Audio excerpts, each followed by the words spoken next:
तो आज 9 देवियों के रूप में माता रानी हमारे घर आने वाली है। लेकिन आज आपको मैं बताती हूँ कि चमत्कार कैसे होते हैं। आज के व्लॉग में आपके साथ में मैं ये बात शेयर करने वाली हूँ। एक्चुअली में भाई होता है, मैं तो मानती हूँ। और माता रानी जब भी मतलब हम नवरात्रि स्थापना करते हैं तो कोई ना कोई ऐसी चीज़ मेरे साथ हर बार होती ही है। तो आज सुबह सबसे पहले शुरुआत होती है साफ सफाई के गौरी मतलब साफ सफाई से ही शुरुआत होती है दिन की। गौरी के सारे काम मैं निपटा चुकी हूँ और अब कर रही हूँ घर की साफ सफाई। देखो मेरे ऊपर ना बहुत सारे रिस्पॉन्सिबिलिटीज है।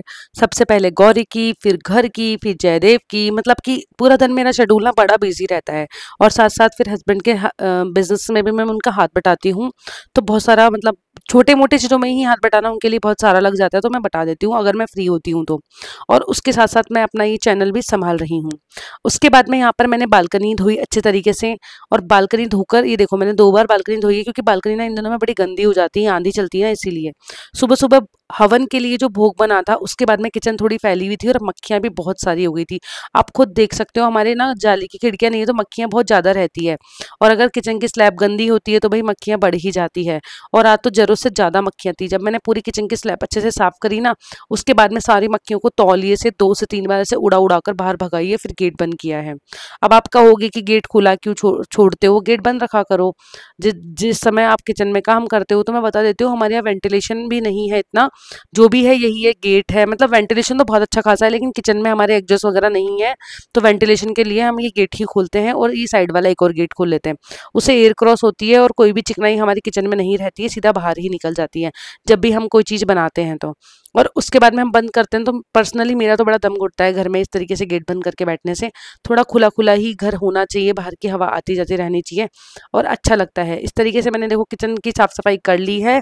और उसके बाद सिंक एरिया भी अच्छे से साफ कर लिया। अब किचन में बनेगा सिर्फ भोग। उसके बाद में मैंने यहाँ पर किचन की शेल्फ्स को भी साफ कर दिया। आज माता रानी हमारे घर आएंगी तो भाई थोड़ी बहुत साफ सफाई तो बनती ही है, और खासतौर पर भोग बनने वाला है तो किचन की शेल्फ्स की साफ सफाई तो बहुत जरूरी है। तो ज़्यादा डीपली नहीं करी, लेकिन आगे आगे से अच्छे से साफ कर दी। वैसे तो डीप अभी थोड़े दिन पहले ही करी है, ज़्यादा गंदी नहीं हुई है।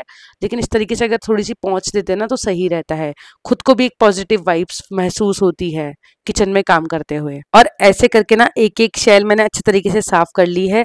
आप लोग कहते हो दीदी आप अपनी किचन को अरेंज नहीं रखते हो, अब कैसे अरेंज करें भाई से, जैसे मतलब जैसे कि अरेंज हो जाती है वैसे कर लेते हैं।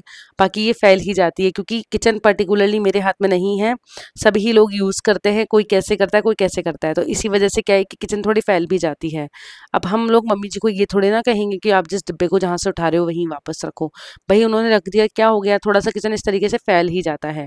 उसके बाद मैंने पूरे किचन में नहीं पूरे घर में ही झाड़ू लगाई अच्छे तरीके से, क्योंकि किचन साफ करने के बाद में ना एक बार फर्श पे थोड़ी बहुत गंदगी हो ही जाती। और अब झाड़ू लगाने के बाद अब फाइनली आ गई है पूजा की बारी। अब मैं आ गई हूँ मंदिर में, माता रानी की सजावट कर दी है, मतलब कि माता रानी के मंदिर की सजावट कर दी है, चौकी को अच्छे से सजा दिया है। और अब अमन जी लेकर आएंगे जागते फल फ्रूट, ये पूजा के कल जो चढ़ाए थे वो रखे हुए हैं, और आज ताज़ा फल फ्रूट लेकर आए अमन जी। इनको अच्छे से जल से धोया, उसके बाद में जयदेव ने माता रानी को सबसे पहले गणेश जी को भोग लगाया, उसके बाद में माता रानी को भोग लगाया। और आप सभी को मैं एक और अच्छी सी चीज़ बता देती हूँ कि पापा जी मम्मी जी इस बार मंदिर में नवरात्रों में स्थापना में, मतलब नवरात्र स्थापना हमने मंदिर में भी करी है, वहाँ पर भी बैठे हैं पूजा में। तो जिस पूजा में मतलब पापा मम्मी रोजाना 9 दिन तक बैठे हैं वहाँ पर, और उनकी पूजा में जो ज्वारे हम लोगों ने उगाए थे ना, उसमें एक सफ़ेद ज्वारा आया है, जिसका भी एक अलग से हवन होता है, पूजा होती है। और ये सब प्रोसेस मतलब आप सभी को पता होगा, अगर वाइट ज्वारा आता है तो वो बहुत शुभ माना जाता है। और आपको मैं बता देती हूँ, जब हम भी बैठे थे नवरात्रों में तो उस समय भी वाइट ज्वारा आया था, तो ये बहुत शुभ माना जाता है। एक तो देखो गणेश जी स्थापित किए हमने चौकी पर, उसके साथ में उनके साथ में हमने की है ये माता जी की तस्वीर है, जो छोटी तस्वीर आपको दिख रही है ना वो वही है। और इस तरीके से देखो हमने आरती करी, माता रानी की पूजा करी, जोत दी, जोत लेकर हमने सभी ने भोग लगाया माता रानी को, और प्रणाम करके ढोक देकर माता रानी की आरती करी। अब पूरे घर में मतलब आरती करने के बाद, सारे घर में आरती देने के बाद में हम सभी ने भी आरती ले ली, और बहुत अच्छा लगा। ये देखो मेरी चुन्नी थोड़ी सी फट रही है। एक्चुअली आप लोग कहोगे दीदी आप फटी हुई चुन्नी क्यों ओढ़ रहे हो, तो ये मैं बता देती हूँ, हमारी गौरी के पास मैं कोई भी काम करती हूँ ना तो ये वाली चुन्नियाँ काम में ले लेती हूँ, क्योंकि ना वहाँ पर ना चुन्नी वगैरह ये सब थोड़ी सी गंदी जल्दी हो जाती है। और आपको पता ही है कि गाय का बहुत सारा काम हो जाता है, इसमें नए कपड़े अगर पहनो तो खराब हो जाते हैं, तो इसलिए मैंने इस चुन्नी को नहीं फेंका।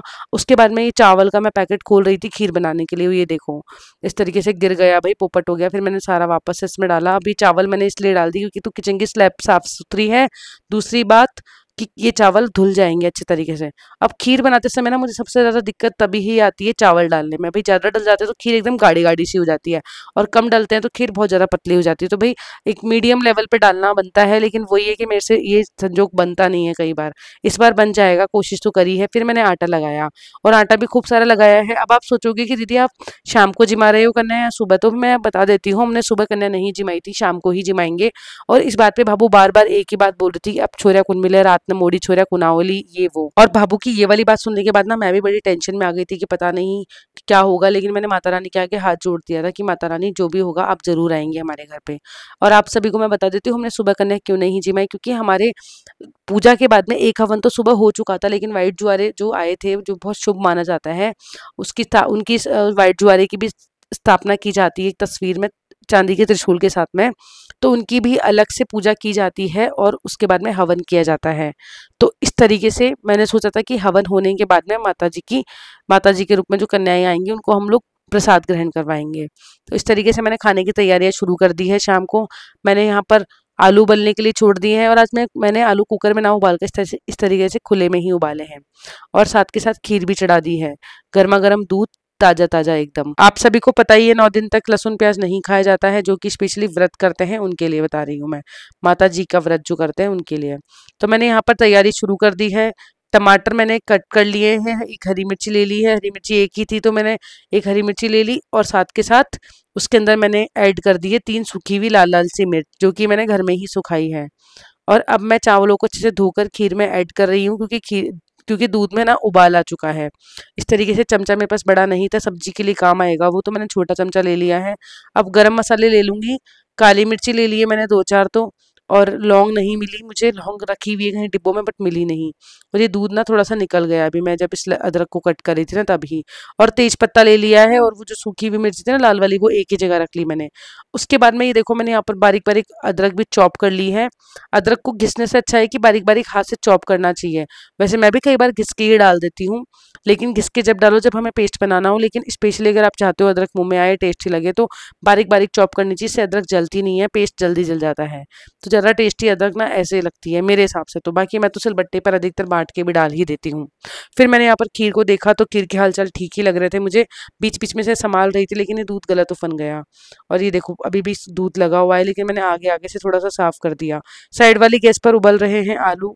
जिस कपड़े से मैंने दूध फैला हुआ साफ किया था उस कपड़े को धोकर रखा, और फिर मैं सारे आलूओं को इस भगोनी से निकाल रही हूँ, क्योंकि आलू उबल चुके थे। मैंने चाकू से मतलब इनमें चाकू डालकर चेक कर लिया था कि ये अच्छे से उबल चुके हैं ना। और ये आलू जो इस ब्लू वाले तसले में पड़े हैं ना प्लास्टिक वाले में, ये सुबह के उबले हुए आलू हैं। तो ये क्या है, भाभू ने उबाले थे ये वाले आलू, और भाभू ने ना इनको कुछ ज़्यादा ही उबाल दिया, मतलब कि बहुत ज़्यादा उबाल कर इनका कचुम्बर ही बना दिया। तो इनमें से जो सही थे ना वो तो मैंने निकाल ली, मतलब खराब नहीं हुए थे आलू, लेकिन ज़्यादा उबल उबल गए थे।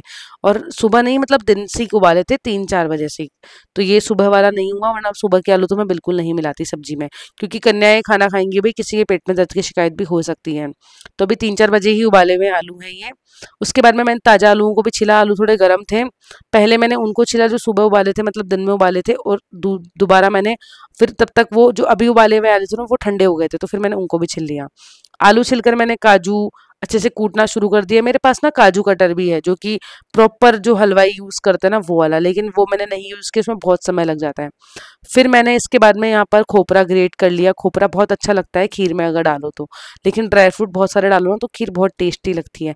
मैंने आज इस खीर को ना चावल से ज़्यादा नहीं भरा, ड्राई फ्रूट से ज़्यादा भरा है। अभी देखो मैंने काजू लिए हैं, काजू आपको दिख रहे होंगे थोड़े से लिए, लेकिन अच्छे खासे ले लिए। थोड़ा सा खोपरा मैंने घिस लिया, मुझे लगा कि थोड़ा सा कम है, थोड़ा सा और घिस लेती हूँ। अगर समय होता ना मेरे पास तो और ज़्यादा घिस लेती, लेकिन समय कम था तो मैंने इतना नहीं घिसा, जितनी ज़रूरत लगी मुझे अभी इमरजेंसी में उस हिसाब से घिस लिया। फिर मैंने लिए बादाम, तो ये बादाम मैंने अपने अकॉर्डिंग ले लिए हैं। ये देखो इस तरीके से कूट कर मैं इन बादामों को भी डाल दूंगी। कूटे हुए ना ज़्यादा टेस्टी लगते हैं मुंह में जब आते हैं ना खाने के लिए, मतलब कुछ बारीक भी हो गए थे इसके अंदर, कुछ मोटे मोटे भी रह गए थे, तो बहुत बहुत ही टेस्टी लगता है। और मैंने हल्का मतलब बिल्कुल दरदरा रखा था इनको, बिल्कुल बारीक पाउडर भी बना था किसी किसी बादामों का तो, और बिल्कुल मोटे नहीं रखे मैंने, बिल्कुल दरदरे रखे हैं, जो कि स्वाद बहुत लगते हैं खीर में डलने के बाद। ये देखो इस तरीके से कूटने में ना समय तो लगा, लेकिन अच्छा लगा। फिर मैंने थोड़े से काजू और बादाम और ले लिए, वो भी मैंने इसमें डाल दिए हैं। ड्राई फ्रूट के साथ ना खीर बहुत ही हेल्दी हो जाएगी, और सबसे ज़रूरी होती है इसमें इलायची। तो इलायची भी डाल देते हैं, बहुत सारी चीज़ें भी खीर में डाली जाती है, केसर भी डाला जाता है, लेकिन मैंने नहीं डाला। मुझे पर्सनली केसर का टेस्ट इतना खास पसंद नहीं है, तो मैंने नहीं डाला, और है भी नहीं भाई मेरे पास अभी केसर।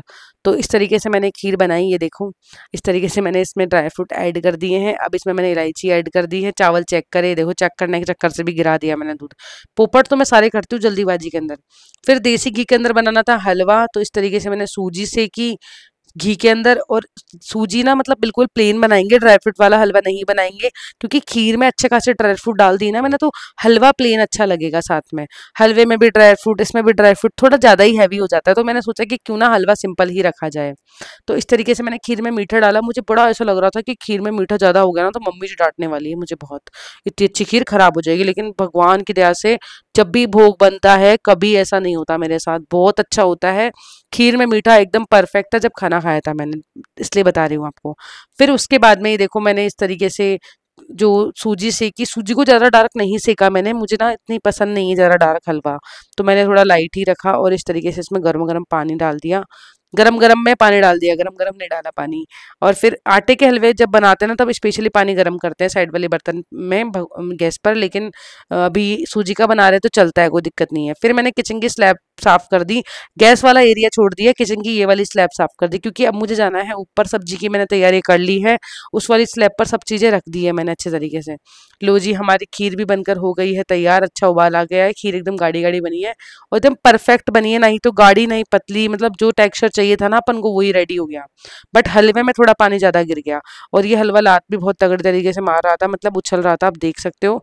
फिर मैंने इसमें ऐड कर दी चीनी, मैंने रिस्क ली अभी बहुत ज़्यादा, क्योंकि चीनी डालने के बाद चीनी भी पिघलती है तो हलवा और पतला होता है, लेकिन धीरे धीरे मैंने इसको कम आंच पे चला के रखा, तो हलवा इतना सेट हो गया कि अगर मैं उसको प्लेट में अच्छे से घी ग्रीस करके लगाऊं डालूंगी ना, तो ये हलवा सेट हो जाएगा थोड़ी सी देर बाद ठंडा होके। और हुआ भी बिल्कुल ऐसा ही, बिल्कुल भी लिलपिला हलवा नहीं रहा, मुझे तो लग रहा था बहुत पतला कर दिया, लेकिन बाद में ही सेट हो गया था। तो इस तरीके से मैंने तैयारी शुरू कर दी, मतलब तैयारियां कर ली है। आटा लगा लिया है मैंने अच्छे तरीके से, आटा गूंथ कर एक तेल की थोड़ी सी कटोरी में तेल डालकर वो रख लिया है, जिससे कि पूड़ियाँ बनाएंगे ना तो तेल ले लेके तुरंत लगा लगा के कटोरी से और पूड़ियाँ बेल लेंगे। खीर रेडी हो गई है, हलवा रेडी हो गया है। इस कढ़ाई को मांझ कर रख देते हैं, क्योंकि जब कन्याएं आएंगी तो गरम गरम पूड़ियाँ तलेंगे अपन। तो इसको मांझ कर मैंने अच्छे से रख दिया है यहाँ पर, सब चीज़ों को अच्छे से ढक दिया है। हलवा भी नहीं ढका था, लेकिन वो ढक दिया था मैंने बाद में। फिर मैं आ गई ऊपर, बहुत जल्दी जल्दी मैंने चूल्हा जलाया, और चूल्हा जलाने की ट्रिक बताऊँ आपको, जो पतले वाले बिल्कुल छोटे छोटे टुकड़े नहीं होते उपले के, वो डाले। फिर मैंने अखबार लगाया, अखबार लगा के चारों तरफ थापड़ी लगा दी, फिर ऊपर से मैंने उसपे छोटे वाले टुकड़े और डाल दिए। लो जी, छिलक गया अपना चूल्हा, मेहनत ही नहीं करनी पड़ी ज़्यादा। फिर चढ़ाया ये मिट्टी का बर्तन। मिट्टी के बर्तन में ना जो सब्जी बनती है ना उसका टेस्ट ही अलग होता है। जीरा डाला तेल गर्म होते ही, सरसों के तेल में बना रही हुई सब्जी बहुत टेस्टी लगती है चूल्हे पर, सरसों के तेल वाली सब्जी। फिर मैंने गरम मसाले डाले, जो कि अभी आपको बताया था ना, काली मिर्ची, तेज पत्ता, और साबुत वाली मिर्ची जो सूखी, मतलब साबुत लाल मिर्ची सूखी हुई जो मैंने घर में ही सुखाई है वो। और उसके अंदर मैंने डाल दिया है हींग। हींग डालकर मैंने टमाटर कटे हुए डाल दिए, हरी मिर्ची कटी हुई, अदरक कटी हुई डाल दी इसके अंदर। और साथ में बेसिक मसाले अब डाल दूंगी, हल्दी, मिर्ची, धनिया, सॉरी धनिया नहीं, नमक ओनली, क्योंकि धनिया खत्म हो गया है, धनिया लेकर आना पड़ेगा, नहीं तो मैं सिलबट्टे पर बांट कर साबुत धनिया को पीस लेती, लेकिन अभी धनिया है नहीं, वो लेकर आऊंगी। अब की बार मॉल जाऊंगी ना तो जरूर लेकर आऊंगी। अब क्या है कि छोटे मोटे सामान खत्म हो जाते हैं ना, तो फिर उनके लिए स्पेशल जाना बड़ा मुश्किल हो जाता है, मेरे लिए तो खास तौर पर। और अगर जाती भी हूँ ना तो फिर मैं, आपको पता है, फोर व्हीलर लेके जाती हूँ अधिकतर, तो फिर वो ये कि पार्किंग के चक्कर से सोचती हूँ अब कौन रुकेगा, चलो अब घर चलते हैं फिर ले लेंगे। तो जाना तो होता है मेरा ऑफिस के काम से, लेकिन इधर से उधर जाना होता है, लेकिन वो ये कि समय नहीं निकाल पाती, मतलब फिर पार्किंग कौन लगाए, पार्किंग का बड़ा दिक्कत रहती है फोर व्हीलर में। टू व्हीलर बेस्ट होती है मेरे हिसाब से, तो ज़्यादा बेस्ट टू व्हीलर ही लगती है मुझे, लेकिन वो ये कि आलस के मारे आजकल आदत पड़ गई ना फोर व्हीलर ले जाने की, मतलब स्पेशली क्योंकि ना आजकल ना मेट्रो का काम चल रहा है, बट डस्ट रहती है स्किन में, बड़ी दिक्कत रहती है, मतलब मेरे को डस्ट से बहुत एलर्जी भी होती है, तो इस चक्कर से मैं सोचती हूँ कि चलो ले ही जाते हो, धूप भी बहुत तेज़ रहती है आजकल, तो इस चक्कर से मैं फोर व्हीलर को ज़्यादा वो देने लग गई। तो चलो आती ही चलानी तो चलो ले ही जाती हूँ, नहीं आती तो टू व्हीलर ही लेके जाती हूँ मजबूरी के अंदर। फिर मैंने आलू डाल दिए इसके अंदर, ग्रेवी बनने के बाद जब तेल की तरी ऊपर आ गई थी ना टमाटर की ग्रेवी में, तब मैंने इसमें आलू डाल दिए, और आलू डालकर अच्छे से मिलाए आलूओं को, जब आलू पक गए ना मसाले के साथ में, तब मैंने इसके अंदर पानी मिलाया है। और अब इसको ढक के उबलने के लिए छोड़कर ऊपर आ गई हूँ, ऊपर से नीचे आ गई हूँ, और उसके बाद नीचे आकर मैंने जल्दी जल्दी पूड़ियाँ बेलनी शुरू कर दी। और ये देखो मैं छोटी सी कटोरी रखी ना, तो इस परात के अंदर, तो इसमें तेल डिप करके आराम से, जब लोई के अंदर लोई को तेल में डिप करके जब इस तरीके से पूड़ी बेलोगे ना, तो जो पूड़ी बेली हुई पूड़ी पर अच्छा खासा तेल लग जाएगा।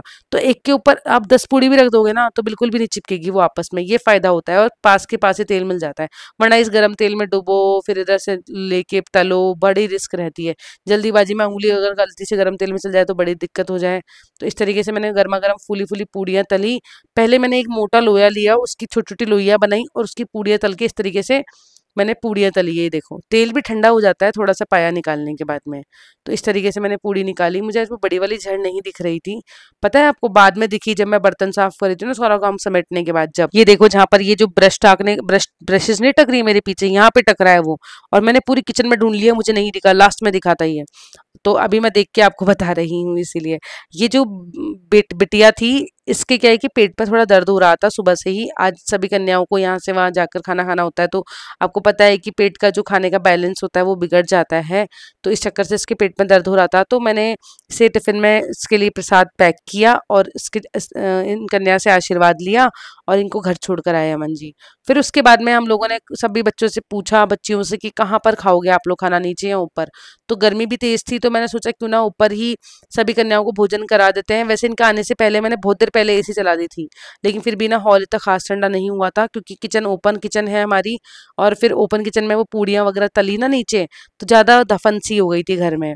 तो इस चक्कर से बाहर अच्छी खासी हवा भी चल रही थी, तो इनको यहीं बिठाया, और बहुत अच्छा लग रहा था। छत एकदम साफ सुथरी थी, कोई दिक्कत नहीं थी, चूल्हे के पास थोड़ा सा फैला हुआ था, बाकी सब सही था। सब सामान मैं ऊपर ही ले आई। सभी को मैंने प्रसाद मतलब भोजन ग्रहण करने के लिए बिठाया। बहुत अच्छा लग रहा था, मतलब एक वाइब भी अलग लेवल की आती है इस समय तो।